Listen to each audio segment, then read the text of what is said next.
Now, why are we making this such a big deal, 3 clicks? Have you heard about 7 plus or minus 2 concept? Miller's 7 plus or minus 2 concept. Okay, I'm going to show you why it's so important. Now, when we are talking about communicating information, you are a communicator of information to a student, so you are like a bridge. So student is here, and your content is here, and the teacher is a bridge between that. And so you are a communicator.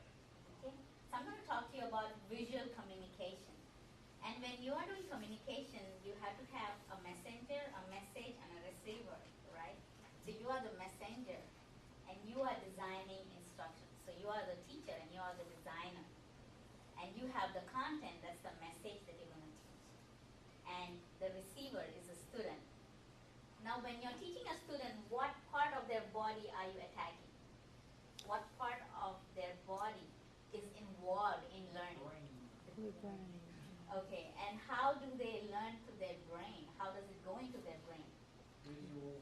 Visual and auditory. So again, the next thing comes into viewing, and that is the information process. How is information processed into their brain? First thing is their sensory state, that is their eyes. And then it goes into something called a short-term memory, and from short-term it goes into the long-term memory. And we as designers, we had to make sure we are attacking that sensory part, the eyes and the ears, through videos, audios, PowerPoints, animations, whatever we have to design in such a way that they learn it. And it goes through their senses. So there's something called as dual channel theory, and they talk about looking and hearing, two ways of learning. And that's why they talk about the information that a student learns is 7 plus or minus 2. And now I'm sure you remember what I'm talking about. That's why our phone numbers are 10, about 10 numbers that you have to remember at a time. So people remember things in sequence, maybe 10 things at a time, 5 things at a time. Short things people remember better. That's why we are talking about clicks. Make sure when not to distract them, make sure you don't make them click too many times. Even your videos should be less than 5 minutes or 7 plus or minus 2. Okay, that's how long your videos should be. When any kind of animation you create for them, make sure it's not more than 7 plus or minus clicks. Okay, and that's our main stress. And even if they're trying to get to something called as simple as syllabus, when we were evaluating faculty courses, we couldn't even find simple things like syllabus, schedule. It was so hard. We had to click all over the place. And then in the evaluation form, we had to write, next time please let us know where you have put your syllabus. So if we were having so much time, imagine what will be the situation of a student. So we came up with a standardized view of our courses, and we tried to create text that everybody understands, and on our tabs or buttons where faculty and students know exactly what a syllabus is. So use the term syllabus, schedule. So nobody's going to say information, and students don't know what information is. Faculty information, is it the course information? Instead of that, just say syllabus and put everything, Your faculty information should be in it, and syllabus should be in it. Am I making sense? Everybody? Yeah. Yay? Nay? Yes. Not Yeah. sure? Okay. So that's why somebody said 3 clicks. He said that nothing should be more than 3 clicks. Another person said every time you find an information, it should be not 1 click away, or rather, you should find something. Every click should be closer to their goal. And this person said, well, your links, the labels that you use, the terms you use. So you don't say, if you're saying syllabus, just don't say information. Say syllabus. If you're using unit, then use unit rather than, some people use modules, and students are like, what is module? But in their school, they're used to unit. They're used to lessons. They know, if you say week, it's great. Then it's easier on you, because you can say all the assignments are due on Thursdays. If you're sitting in my course, it's EPY 502. All my assignments, tests, everything, if you have for this week, is going to be due on Thursday. So you don't give them date, and they'll be like, oh, when is my exam due? When is my test due? when they know it's Thursdays, they know everything is due for this class is Thursday. And that way you are prepared. You are like, okay, I'm teaching my EPY 502. Everything is, so if you're teaching 3 classes, you know for EPY 502, everything is due on Thursday. For EPY 506, it's due on a Friday. Every content. So it's easier on you. So when you go into your courses, you know, okay, today I'm going to only deal with this assignments for this course.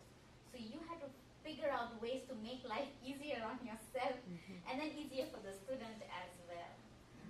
Okay? You know, one of the things that, how we want to discuss how can you adapt something that's already set up before. How many of you came from WebCT over into Blackboard, and how many imported a course from Blackboard into, WebCT into Blackboard? Well, we had a lot of people that did that, and what we found out is that some things that worked before WebCT did not work in Blackboard, and because of that, we tried to encourage people to build from scratch, but that wasn't the case in most situations. So what we've tried to do is try to come up with ways that you can take existing content and easily convert it to a 3-click mentality. Among them, the easiest thing to do is to actually go in, cut the editor off, and see how many clicks it takes you to get to where you need to be. Okay, now what are the advantages of 3-click rule? You can find content easily. It's less confusing for students and faculty. Participants feel they're in control because they think they can do it. And then it maximizes the time for learning, and it minimizes the time for searching or looking. And they're able to interact more better with their learners and with their faculty. Okay? Now, when you do 3 clicks, as we said, avoid PowerPoint formats and avoid doc formats. Use more PDFs or HTML. If you can save your content as HTML and then upload it, it downloads just like a text editor. If you use PDF, then again, it just downloads like a text editor. But PowerPoint and docs, it takes like 6 clicks to open a doc file, and it takes like 5 clicks for PowerPoint, and you want to avoid it. And the thing about a PowerPoint is a lot of the times you're just giving your notes that you used in class, or if you're taking a class that's been traditional and putting it online, you're just taking your notes and it's just text, okay? So when you're in Word or you're in PowerPoint, you just hit Save As, drop down PDF. And again, if you think Word documents will cause you trouble, how many phone calls have you gotten? Your presentation won't play on my computer. Do you have what version of the PowerPoint player? Is it 2010? Blah, blah, blah, blah. Unless your PowerPoint has media involved in it, unless it has a narration along with it or along those lines, just make it a PDF. You're going to save yourself and them a whole lot of trouble. Does anybody have a question or want to add to? Yes. I guess I want to complain and almost start cussing. The word they told me was migrate. I migrated from WebCT. And they told me there would be problems.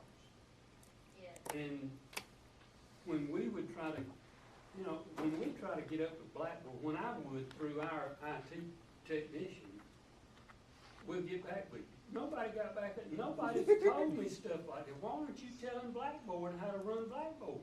Well, can I tell you, we're involved in this thing. We're on several different things with Blackboard. I've only been there since January, so I can't turn the whole company around in 6 months, but I'm trying. We're on a PDP, we're on a cohort, and we're actually, believe it or not, this large, humongous, multi-million-dollar corporation, they're actually listening to us. And it will blow your mind. It blew my mind, because I don't believe half of what people like that tell me, to be honest with you. But they're actually listening to us. Like the whole thing with the word pace, okay? That was because of PDP. Now, I'm not saying I'm the one that caused it, but they are listening. They are listening. And I think the whole company in and of itself, and I hope there's no Blackboard individuals in here. I'm not trying to, I like the product. I didn't like it initially. But they are listening to stuff to complaints such as that. But I'll tell you though, a lot of the time though, it's not Blackboard, it's us, we who are supposed to train you, okay? And like I said, we came in December and we started training in January. Well, I'll be honest with you, I can't learn the entire product in 3 weeks. However, we tried to go and find training that was already there, and we trained how other people had trained. But the fact of the matter is, we had either too high expectations, or we just didn't really consider what aspects we should be teaching. That's why that little navigation bar on the left is the first thing. If you come to me and you have trouble, I go through that with you the first time. And after I went through that with instructors, I don't have the same instructors coming back with similar issues. Because once you understand that too, once you understand how to drive that car and what gear and how, then you're able to go out and accomplish the goals you need. See, the thing is everybody's trying to adapt their information to Blackboard. That's wrong philosophy. You need to adapt Blackboard to your information. And when you understand the tools, then you're able to do that. You're 3 years too late. Yeah. Most people have to learn it just by I know. the seat of their pants. Well, that's the way, I'm honest, I mean, that's the way we learned it, or the way I learned it. Because it's not like there's a whole lot of written material out there. That costs money. Okay, the next way to make it simpler is you just use a blank page, and I'll show you how to do that.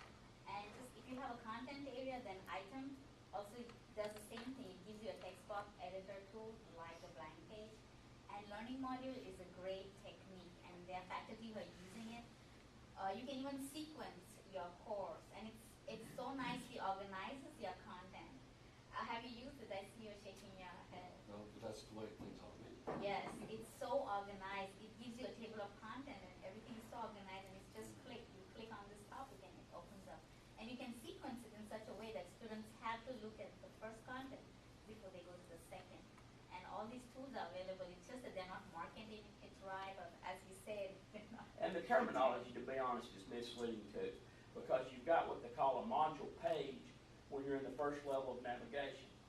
Well, the home page that you get when you get a sandbox, that's a module page. A module page is just a page of widgets and different information that updates, okay? Then when you go into a content area, you've got the ability to put a learning module, okay? Well, those two terms, in my head, say the same thing, but they don't do the same thing in Blackboard. So, in our defense, some of the terminology to me is inconsistent. You know, it's a blank page here, but one layer in, it's called an item. You know? Now, avoid nestling of folders. Don't put one folder into other folder and last folder. Continue. Everybody likes to click folder. Oh, it's so good. It's just folder, but it's too many clicks. Yes, I'm sorry. All right, Russell, I've already typed my PowerPoints, and I've already added images to it. Why? Tell me why I would even think about not using those in Blackboard. You will use it. You're not gonna lose any of the pictures or any of the formatting or anything when you save it as a PDF. It's literally, how many slides in your PowerPoint? 25, 30? Well, yeah, 20 to 30 per. It's gonna be 25 slides. It's gonna look exactly the same way it does in your PowerPoint. It's not gonna have any flying in or anything, but if you're just doing flat text like this, I mean, basically, if your PowerPoint is this right here, okay? When you save it as a PDF, it's gonna look exactly the same. With